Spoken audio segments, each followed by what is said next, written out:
So, Edgar Allan Poe's only full-length novel, he wrote mostly short stories, was a book called The Narrative of Arthur Gordon Pym of Nantucket. It was published in 1838, and it's a seafaring tale. And many think that it sort of became a precursor or a guide for Melville's Moby Dick, which was published in 1851.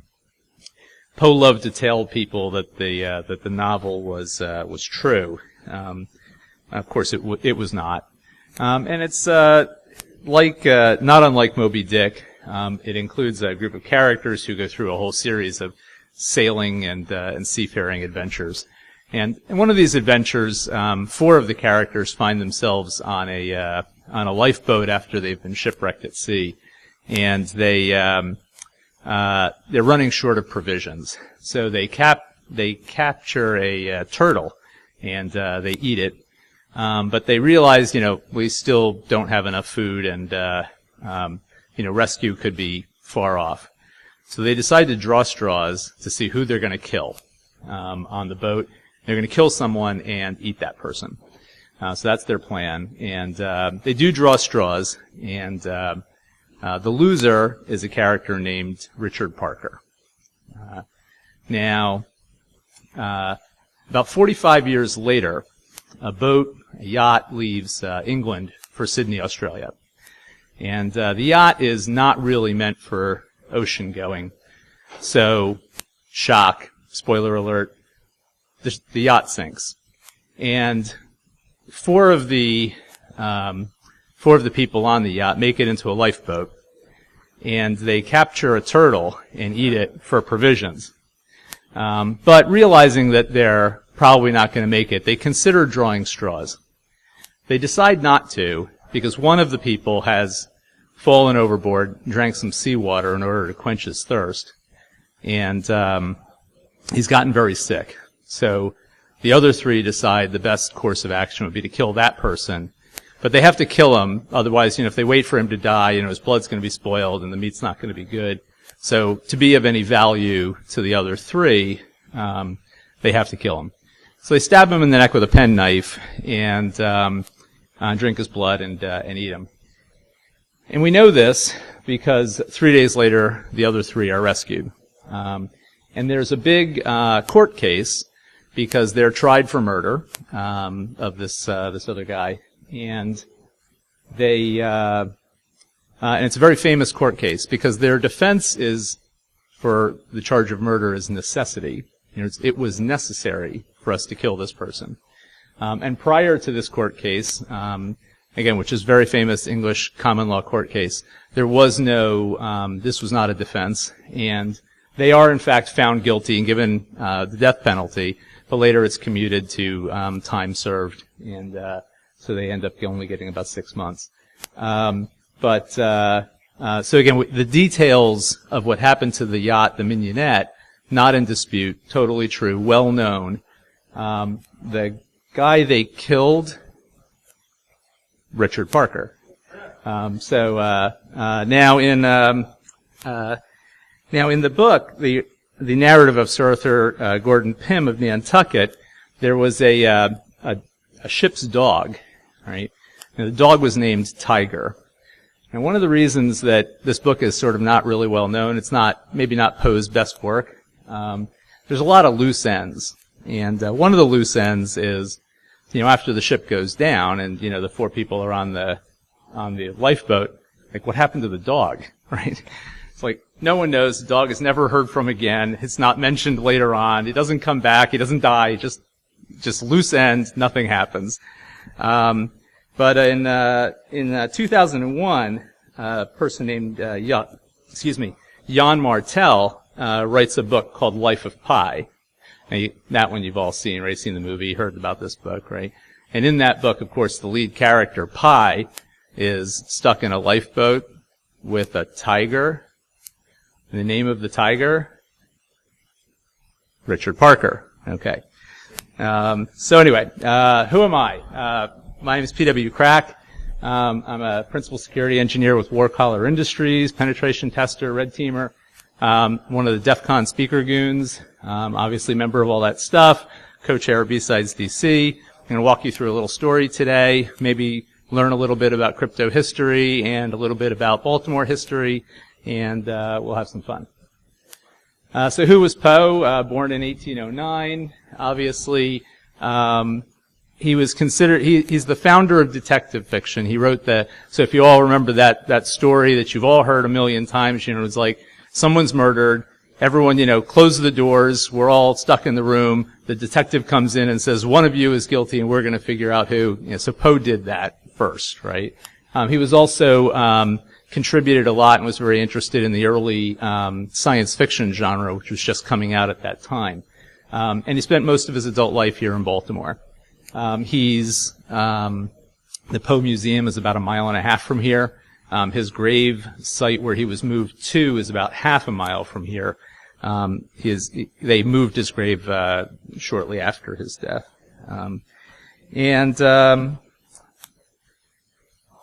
Let's see. In 1844, Poe wrote a short story which was published in the Sun newspaper called The Balloon.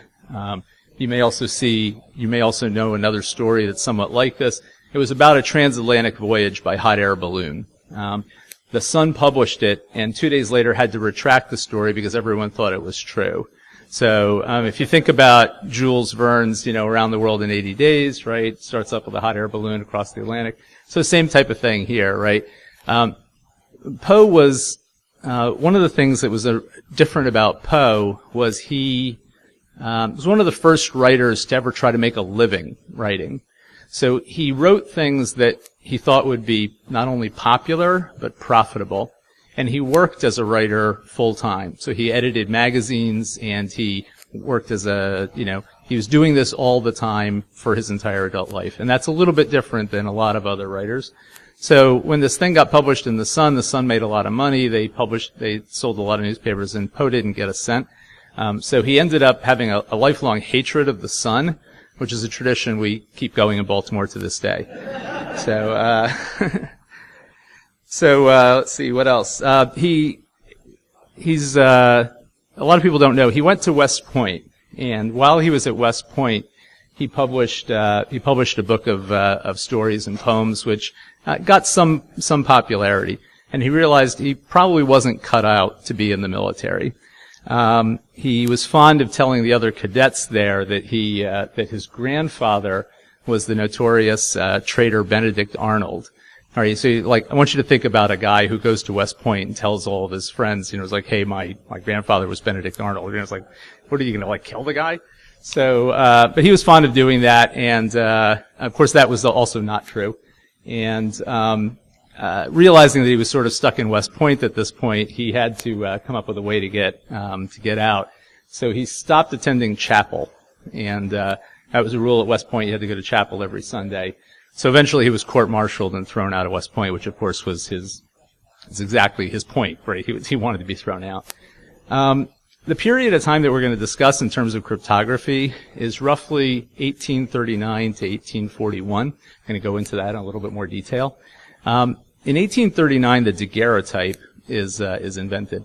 So the daguerreotype is sort of a silver process. It's a precursor to what you'd call photography on a negative type thing.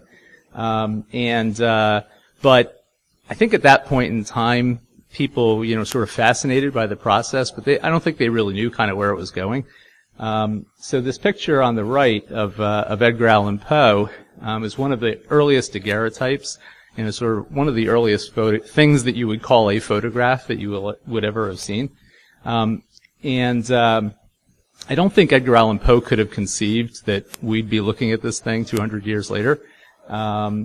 He certainly didn't put his best effort into it. And so he was distraught over the death of his wife, and he tried to commit suicide by ingesting a large amount of opiates. And then 4 days later sat for that picture. So, it's sort of like that guy in school, who knows that picture day is coming up and doesn't even bother combing his hair, that morning. So this is again, not his best work, but I don't think he was really thinking that that would be the image that we would remember him by. But unfortunately it is. So Poe and cryptography.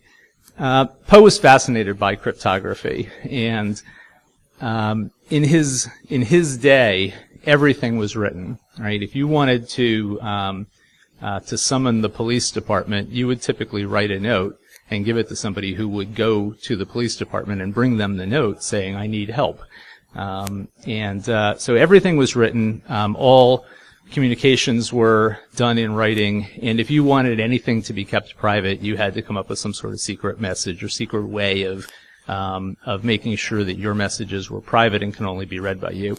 So this was commonly done, and it was the type of thing that people did all the time. They just didn't really have any kind of a methodology for doing it properly, right? So any type of secure secret writing had not really been invented yet. And Poe does in fact turn out to be, and you'll sort of see how this progresses, but turns out to be one of the first people to have sort of a process for decrypting these things, right? So he's not just brute forcing it, trying to figure out, and then, aha, I got it. But he was applying a rigorous process, not only to decrypting it, but you'll sort of see some of the other stuff that he's able to do. So here's a quick example of sort of secret writing. This is a poem it's a Poe poem, but it was published after his death, a couple years after he died. And it's titled An Enigma, and it contains a piece of secret writing, which nobody wouldn't be totally obvious looking at it and reading it. So I'm going to line it up for you and highlight it. And if you look at the first letter of the first sentence, the second letter of the second sentence, the third letter of the third sentence, and so on, those letters spell out Sarah Anna Lewis, and that's a picture of her on the right. She would have been a contemporary of Poe's. She lived in Baltimore. She was also a poet, and he wrote this particular poem for her and encoded her name into it. Now, this is the kind of thing that we would look at and say, it's like, oh, you probably learned how to do that in like 5th grade, right? It's like we would teach elementary kids how to do this type of thing. When Poe did it, well, let's put it this way, we teach kids that because Poe did it, right? And it's like this was the first time, so this was a big deal back then. So the story sort of kicks off in 1839, and Poe is working as a editor for Alexander's magazine. And again, remember, he works doing writing tasks because that is his full-time job, and he needs to work. He's not wealthy. He needs to work in order to make money. And someone sends a letter to the editor to Alexander's magazine, which ends up with Poe, and he says, "Hey, I have this riddle." A riddle would be the thing. It was like what's red and green and black all over type, that kind of construction. Hey, I have this riddle and I can't solve it. So he sends it into Poe. And Poe says, okay, the answer to the riddle is this, right? The riddle is poor, right? He doesn't think it's a very good riddle. The word play of the riddle should be sort of fairly tight. Poe doesn't like this particular riddle. He thinks it's badly constructed, and he says it was obviously written by a moron. And then he gives 25 other riddles in the return letter to the editor that he publishes. And in the very small footnote at the bottom of this thing, Poe writes this. He says basically, look, if you're replacing letters for other letters in terms of secret writing, you don't really need to replace them with letters. You could replace them with any symbol, right? A letter is just another symbol, and I can still read it. So, for instance, replace A with that sign, and B with an asterisk, and C with something else, and so on, and I could still decrypt it and read that message. So he's describing a single substitution cipher, and he says, I have a methodology for doing this, and let's put it to the test, right? Send me something, and we'll see what happens. So 2 weeks later, nothing happens, and 1 month later, someone sends this in and says, "Okay, here you go. I'd be amused to see if you can decrypt this." And Poe obliges and includes the solution and says, no problem. Here's the riddle. Here's the answer, and that you encrypted. And by the way, the answer to the riddle is temperance, and it's all good. So in the very next issue, 2 weeks later, someone sends in another thing and says, sends in the hieroglyphics. Poe publishes that middle paragraph is the solution. Poe published the solution. He says, I can't publish the crypttext because it was too ugly, right? And it's the symbols that were used, I have no type for in the shop, right? So I can't, it's not that I don't want to publish the crypttext. I literally don't have any way to publish the crypttext. But the writer has said, it's like if you're successful in decrypting this, we sure love to know how you did it, right? What's your secret? So he says, the writer says in a note, just let us into the secret, as we are fond of the marvelous. Well, what will he give us for the secret? It is a wonderful one and worth paying for. Let him send us a list of 40 subscribers with the money, and we will give him the full explanation of the whole method of proceeding. So Poe says, it's like, hey, I'm not going to tell you for free. You got to give me 40 subscribers. In the same issue, another person replies with this particular piece of crypttext, and Poe also provides the solution.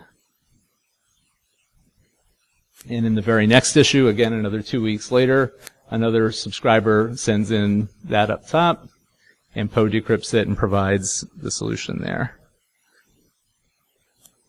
You guys know a poser is a pretender, right? So it's another word for a faker, right?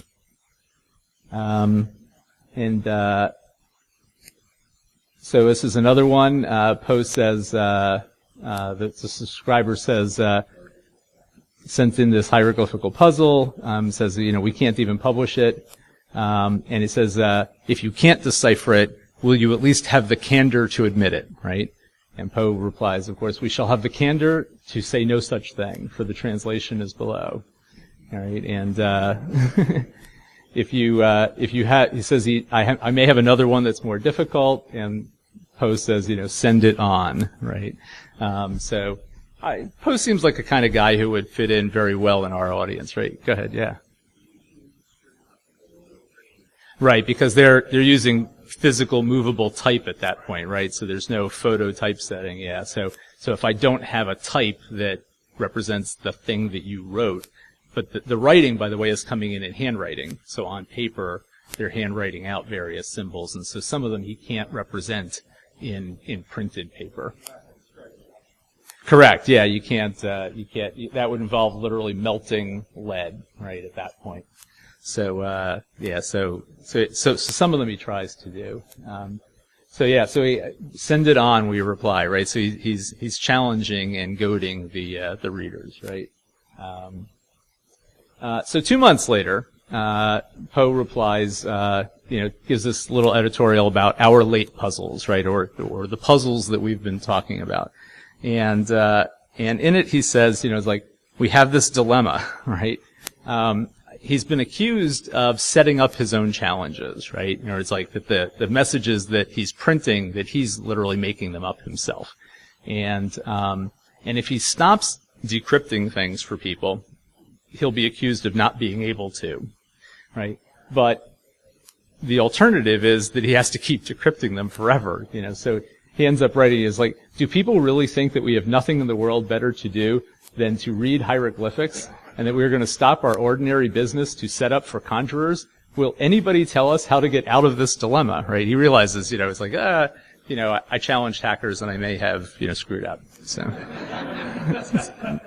not good. But, in the next issue, he says, is like, hey, this may be the hardest one that I've received yet, right? He gets this one, they've concatenated all of the words together, and he says, and also, rather than being a single substitution cipher, some of the characters stand for different letters in different places at different times, right? So he says this one was exceedingly difficult, but of course, he publishes the solution anyway. And it's another riddle, right? So he's making some progress. And then in that same issue, he publishes this. Now, obviously, the highlighting and the italics are mine, right? He publishes this, and I want to call your attention to, in the second line, there's a word that's spelled VSMUKKSS, right? So he says, look, this is a fraud. This is not a cryptogram, right? Or it doesn't follow the rules that were set out for the challenge. And he says because there is no word in English language that has two double letters at the end of it like that. Now, that's not exact. That is what he wrote, but that's not exactly true. What is true is there is no word in the English language with two double letters at the end that is 8 characters long, right? So coffee, toffee, tattoo, a series of other words, committee, also end with two double letters, but there is no word in English that has 8 characters that ends with two double letters. So he says, look, just on the basis of that one word, I can tell you right off the bat, this is not a single substitution cipher and it doesn't qualify for the contest. But Poe goes a little bit further. He says, look at the word that begins MW. There's a limited number of 2-letter words in the English language, and therefore there's a limited number of possibilities for what M could be and what W could be. Then look at the word MLW, which has obviously 3-letter characters in it. Given all of the possibilities for M and all of the possibilities for W, there's now a very limited number of possibilities for 3-letter words with M's and potential W's that make a word, and therefore L can only be a very small subset of things. Then you've got the word that begins LAAM.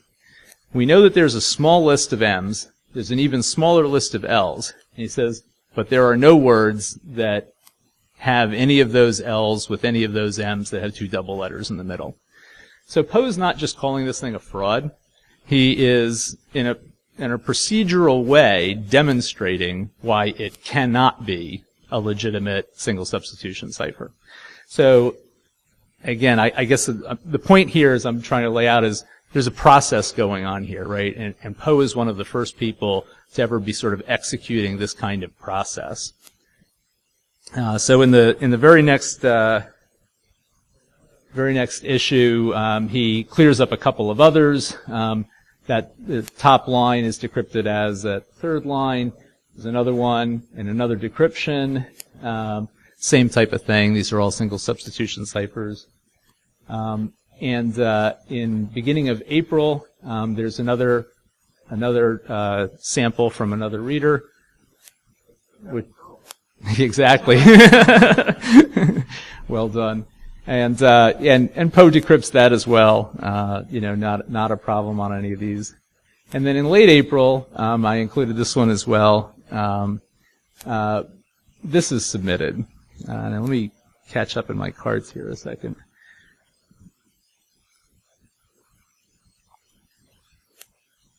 Yeah. And that decrypts as, Binghamton, Broome County, New York, your friend Henry. But what I wanted to point out is, so you've seen that this guy has this kind of process, right? And you've seen kind of the hieroglyphics that he's decrypted up till this point, right? And all of the readers are kind of following along with this whole process, which has been going on for about 5 months at this point. This guy sends in, he encrypts B as 2, right? I as 9, N as 14. It's literally just the number of the placement of the character in the alphabet, right? And this is supposed to stump Poe. What were you thinking, right? This guy fails completely right here. Of course, it gets decrypted, but I just thought it was this is a particularly weak attempt. Also from the same issue, that one gets sent in and is again decrypted, and that is it for Alexander's magazine. Right, that was sort of the whole run of encryptions and decryptions. There are a couple of others that Poe publishes the decryptions, but he can't publish the encryptions. There's a couple that he says are frauds, but basically that was it for about 5 months. Alexander's magazine, and we're done, right? And it was okay, so dilemma resolved. I'm just not going to do that anymore, and we're all good. So. And again, that takes 5 months from December of 1839 to April of 1840. So it's about 1841, and Poe is working as an editor for 2 other magazines that eventually get combined into a magazine which is now called Graham's Magazine.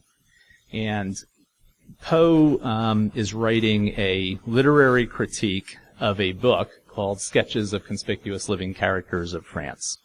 And in this book, written by somebody else, there's this discussion of the Duchess of Berry is sending a coded message to her supporters in France.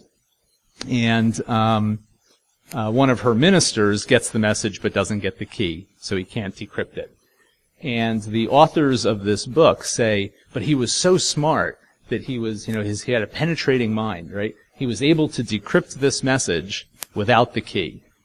Now, Poe cannot let this go, right?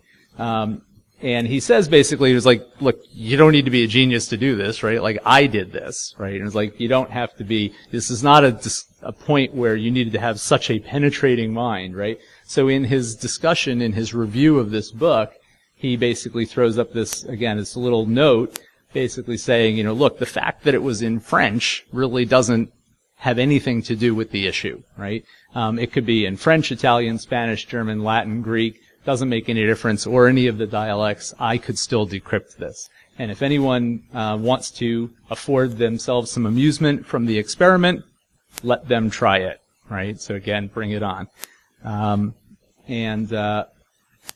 In the next issue of Graham's Magazine, he publishes a few words on secret writing.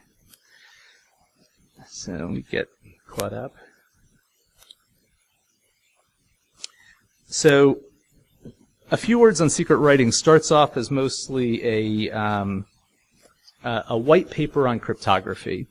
Poe writes a series of ways that you might start off trying to encrypt or hide the messages, and then shows why each one of those would not be secure, and describes, in fact, a method for breaking all of those different types of codes. So he's pretty much going and saying, like, you could try A, but A would not be secure. You could try B, but B would not be secure, and so on down the line.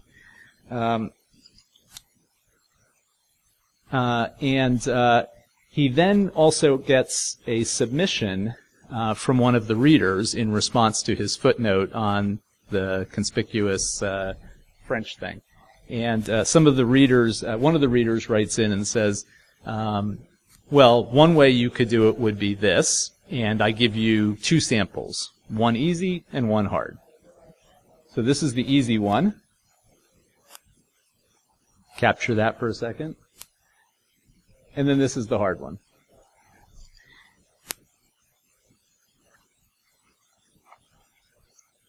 Now the Poe decrypts, and the key phrase for the easy one was in English, and the key phrase for the difficult one was in Latin. And the difficult one is that one. And Poe provides the decryptions as well. And he says the first one decoded, the key phrase was, "A word to the wise is sufficient." And on the second, Poe says this one was very difficult. The key phrase was "Suaviter in modo, fortier in re," which is Latin for pleasantly in manner, powerfully in deed.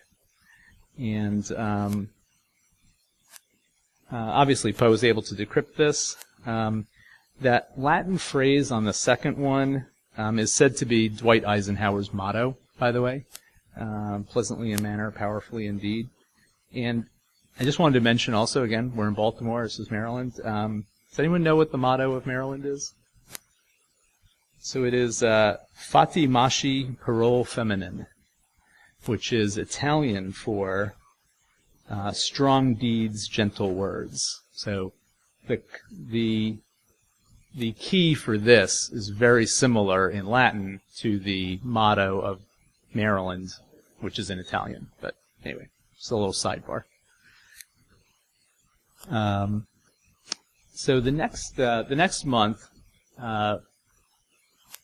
Poe publishes Secret Writing Part 2. It's going to be a 4-part series. I'm sorry. it ends up being a 4-part series. I don't think Poe actually intends it at any given point in time that I'm going to write 4 parts, right? But there are 4. So for those of you playing along at home. So he gets a new sample submitted by a gentleman named Thomas. That's the new sample. And Poe solves this, but he decides that he's not going to print the solution yet. He says, wouldn't it be interesting if we let the readers try to decrypt this themselves? So he offers as a prize a 1-year subscription to Graham's magazine, as well as a 1-year subscription to Saturday Evening Post for the first person to write in with a solution to the Thomas cryptogram. He also mentions, by the way, there was another submission that was a fraud. It contained the encryption AA, and Poe replies, look, people, you're not even trying. There's no word in English that has 2 of the same letter, so we're not even going to try that one. So that was Secret Writing Part 2, and he sort of challenges the readers back. So now in Secret Writing Part 3, he publishes the solution. So that's the solution to the Thomas cryptogram, because he doesn't hear from anyone. The key was, but find this out and I give up. And he also publishes the full letter from the guy who submitted it, from Thomas, saying how amazed and stunned he is that he was able to decrypt this. And then you get to Secret Writing number 4. So this is, again, 1841. And this Secret Writing Part 4 includes it's the last installment. It includes a brilliant letter from a gentleman named W.B. Tyler. And W.B. Tyler makes 4 points. He says, first of all, cryptography is of general interest, right? This is not a parlor trick. It's not a game, and it's not something that, we're doing here for fun. Cryptography and secret writing, right, is actually important, right? Which, if you look at it sort of with 150 years back, right, obviously he's dead on that, right? That he says, look, this is actually is meaningful in our lives. He also says to Poe that Poe's opinion that you can't create a secure cipher, he says it's not sufficiently supported, right? It is the case that no one has a secure cipher right now, but he says, but you haven't proven that it can't be done. And then he conjectures that if I encrypted the words, if I flipped the words backwards, so I encrypted TEH as EHT, and then substituted letters for that, and got rid of the spaces, that we might be pretty close to a little bit more secure. He said that would fundamentally make it more difficult. And if you remember, there's an earlier cryptogram in Alexander's where one of the people has done that, and Poe said that was, in fact, exceedingly difficult.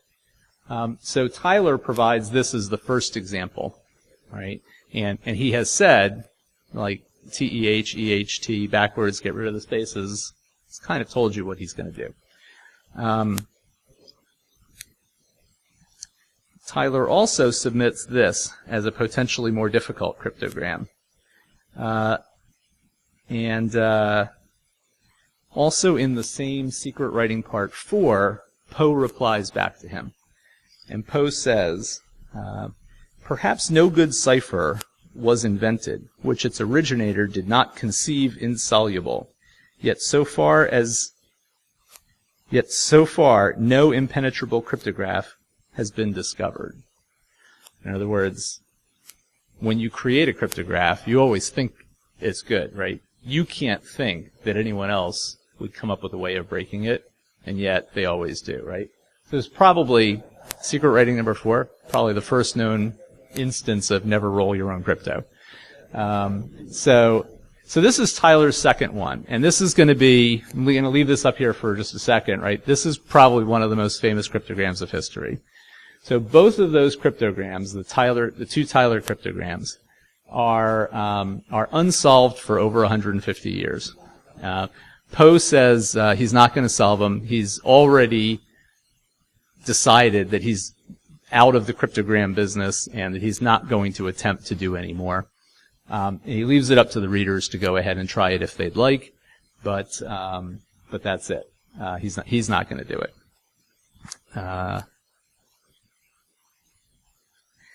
Also, in Secret Writing Part 4,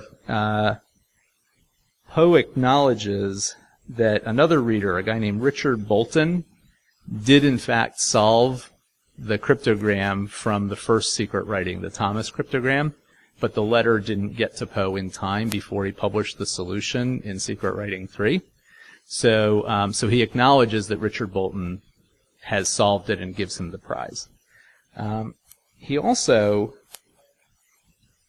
sends Bolton a letter. And in this letter he says, he tells Bolton, congratulations, you solved the other cryptogram. You'll notice in the upcoming issue there's 2 cryptograms from this other guy, Tyler. He says, don't trouble yourself with those cryptograms, right?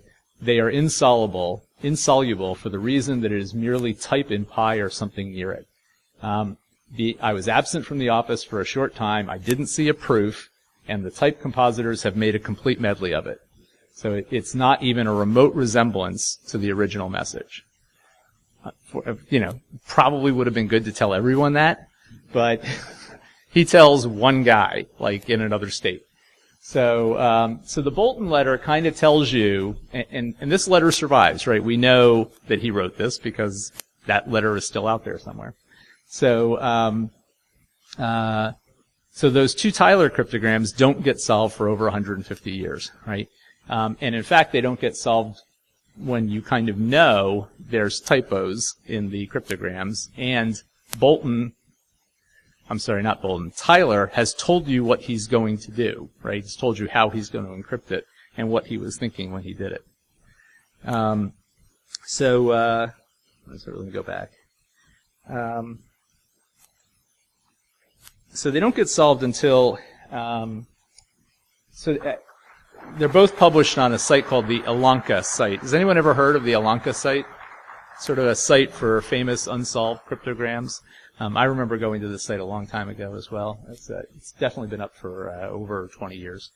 And they don't get solved until, the first one gets solved roughly early 90s. So in 1991, a gentleman named Terence Whalen writes a thesis, and in his thesis he solves the first one, the first Tyler cryptogram. But the thesis isn't published until 1994. And in the interim, another person named John Hodgson solves it in 1993. So basically, because of the publishing thing, you've got 2 guys simultaneously solving the cryptogram. They both kind of should get credit, but they don't know about each other. And as you would expect, the words are written backwards, concatenated together, and there's a lot of typos in that original Tyler cryptogram. So it was kind of exactly what you would have expected, right? And had anyone been able to sort of put all those historical pieces together, might have been able to solve it faster. Now, so by 1994, basically 2 people have solved it, and everyone knows the solution to the first one. But the solution to the second one still hasn't come out. And in 1998, a Williams College professor offers a prize of $2,500 for the solution to the second one. There's also some thought that maybe Poe himself has written both of these, and that therefore the translations may be new Poe work. That turns out to not be the case. But so there's another site called the Bachler Cryptography website. Anyone know about that one? So I kind of got my start doing cryptography in about 1998, and I remember going to the Bachler site frequently and getting a lot of information about cryptography. It was fairly famous and sort of well-trafficked back then. Obviously not so much anymore. But Bachler Systems is still in business. But so there's now a sort of a bounty on this decryption, but it isn't until 2001 that a Toronto software engineer named Gil Borza is able to solve that second cryptogram. So now they both are solved, but again, they're sort of fairly famous for being in that unsolved cryptogram category for so long. So anyway, so it's if you were learning crypto back then, that's the kind of thing that you would have seen, these two cryptograms out there, right? So anyway, so Poe also writes a short story called The Gold Bug. And the short story, this is probably his most famous cryptogram. In that short story, a message is found, and it's that message, and decrypted by the main character of the story, and the message leads the characters on a treasure hunt, right? A lot of people think that Treasure Island may be based in part on the Gold Bug, right? Or at least the Gold Bug was the inspiration for Stevenson's Treasure Island. But again, if you look at this, right, this is very similar to the real world examples that you were seeing in Alexander's and Graham's magazine that were submitted by the readers, right? So again, another very famous cryptogram. The Gold Bug, I don't know if you remember from the earlier slide, sort of one of the things that spurred the interest of William Friedman, who goes on to be the head cryptographer of NSA. He was into the Gold Bug, and he remembers reading that as a child as well. So inspired a lot of other people. Poe was not the only one to write fiction that was sort of based on a cryptography theme. Jules Verne wrote 3 books that had crypto in it. 800 Leagues on the Amazon. What was the other ones? Journey to the Center of the Earth had crypto in it, and a book called Matthias Sandorf.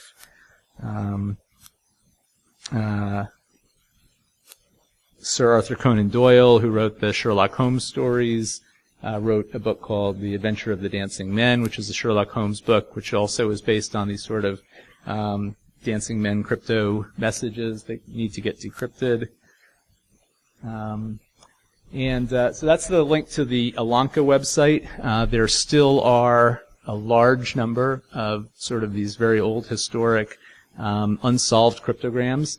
You can go to that website and check out some of them. And I guess no discussion of Poe is complete without sort of the discussion of sort of how he died. On October 3rd, 1849, Poe was found delirious walking the streets of Baltimore. He died 4 days later at Washington College, never becoming coherent enough to explain how he came to be in that state. So no one knows exactly what happened to him. There are theories that range. The theories include suicide, murder, cholera, hypoglycemia, rabies, syphilis, influenza, and cooping. Does anyone know what cooping is? Yes, in the back. No.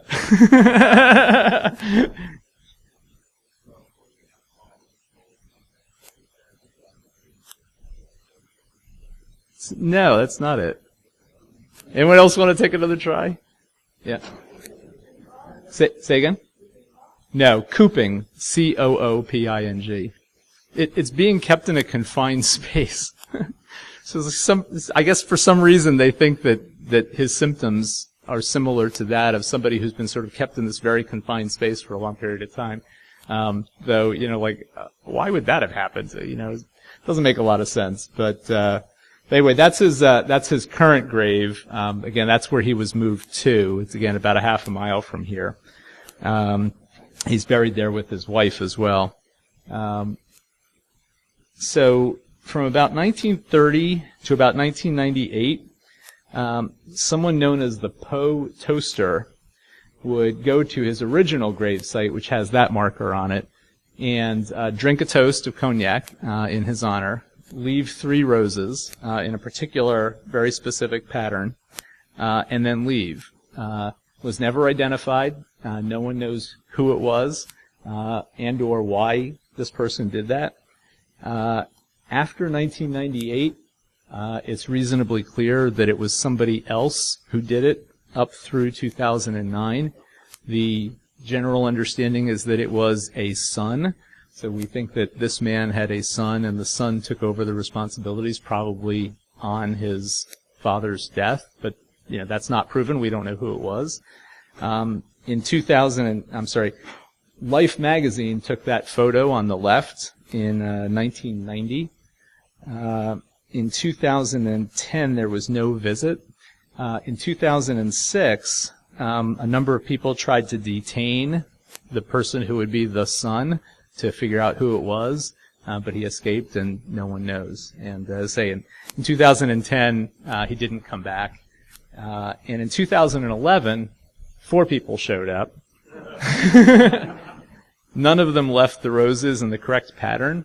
And the pattern was known because there's a museum there, and the person who ran the museum was sort of on hand for this, and he would always be the first person out. So he sort of knows the brand of cognac that is the right brand of cognac, because they kept the bottles in the museum, and he knows the pattern of the roses, but he doesn't say. So it's sort of like that thing that the police leave out of the police report, so that they can tell, if somebody confesses, how would they know that they have the right person? So the pattern of the roses is sort of a detail that's missing. So the 4 faux toasters in 2011 didn't do things right, and everyone knows, of course, that was not only that they were a fake, right? Because obviously 3 of them were fakes, but they also know that the 4th one was also a fake, right?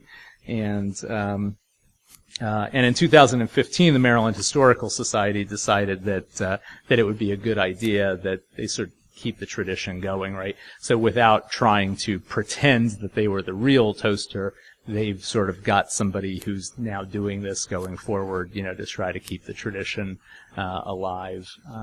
So anyway, so that's Edgar Allan Poe, and I think that, as you can see, he'd probably be someone who would be kind of welcome and here in our community, right?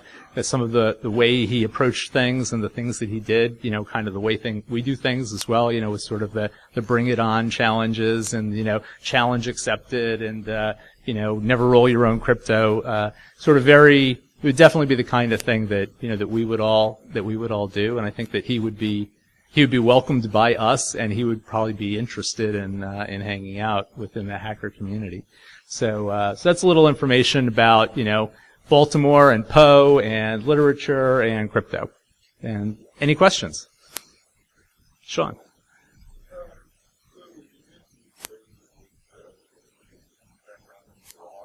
Yeah, so the original marker, that little marker, they didn't think was sort of good enough for someone befitting his fame, right? So they thought that the much larger site was sort of more appropriate.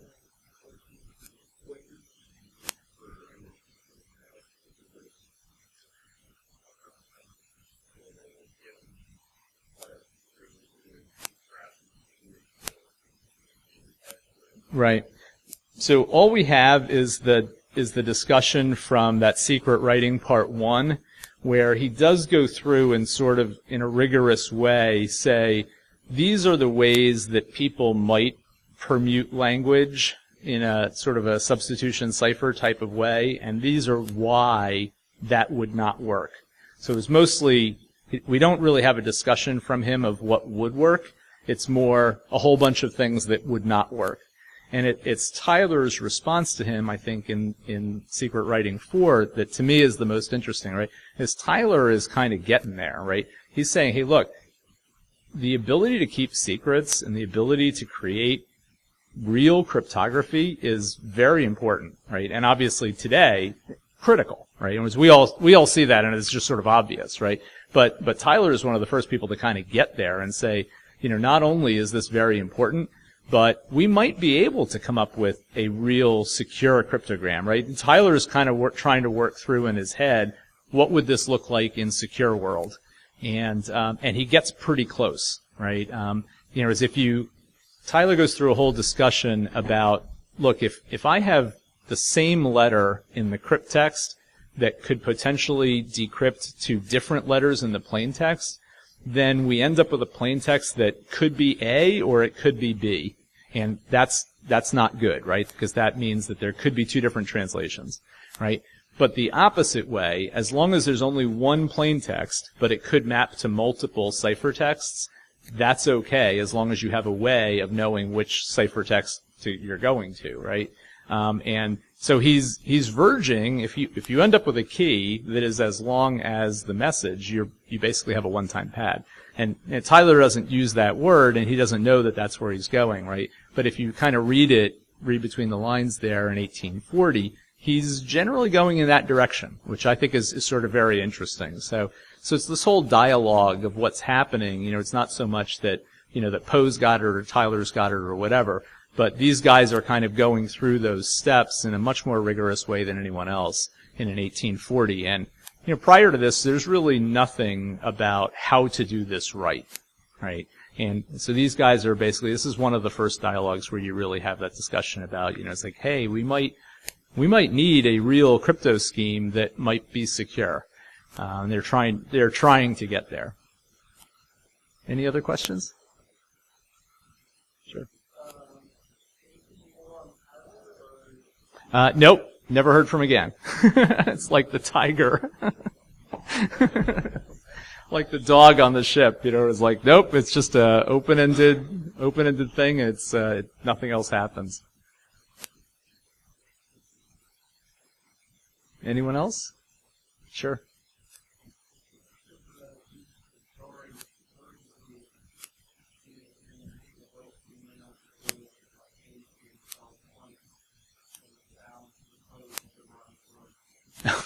I did not know that. That's great. Right. That's great. I was not aware of that one. Sure. I have not. No. Right. Yeah. He was while he spent most of his time in Baltimore, he wasn't born here, and he also spent time. I think he had family in Virginia. And he would go to Philly as well, and so he was in multiple cities, but I'd say Baltimore is sort of his home for the longest period of time. Anyone else?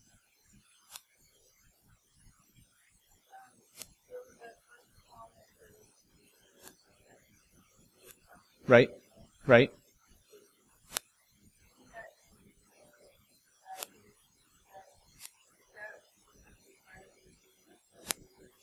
So I don't think so an enigma, right, in that sense is really like a riddle, right? It's this unknown thing.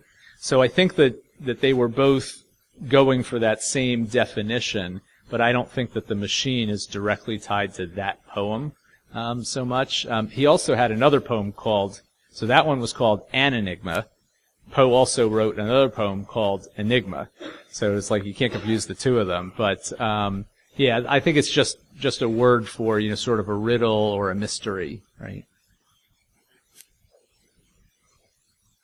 You don't think what? Oh, right. Anything else? All right. Well, thanks for coming.